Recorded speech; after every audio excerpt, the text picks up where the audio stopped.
छत्रपती शिवरायांची समाधी पेशव्यांच्या काळापासून ती विलुप्त झाली होती, पण इतिहास वेगळ्या पद्धतीने सांगून त्या शोधामध्ये टिळकांचं नाव घेण्याचा जो प्रयत्न झालेला आहे तो अतिशय दुर्दैवी आणि त्या ठिकाणी निंदनीय म्हणावं लागेल। त्या काळामध्ये हळूहळू शिवाजी महाराज विस्मरणात जाण्याची प्रक्रिया सुरू झाली होती।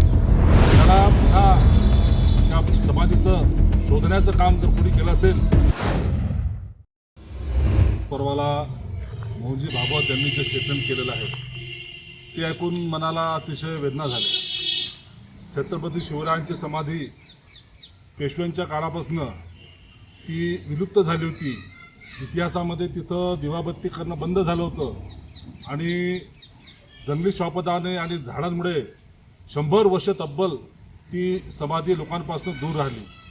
त्या काळामध्ये हळूहळू शिवाजी महाराज विस्मरणात जाण्याची प्रक्रिया सुरू झाली होती। त्याला पुन्हा त्या समाधीचं शोधण्याचं काम जर कोणी केलं असेल, त्याचं एकमेव व्यक्ती म्हणजे महात्मा ज्योतिबा फुले आहेत।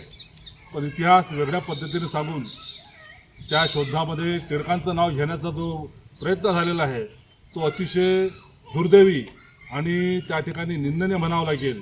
त्याचा आम्ही एक शिवप्रेमी म्हणून या घटनेचा आम्ही निषेध व्यक्त करतो।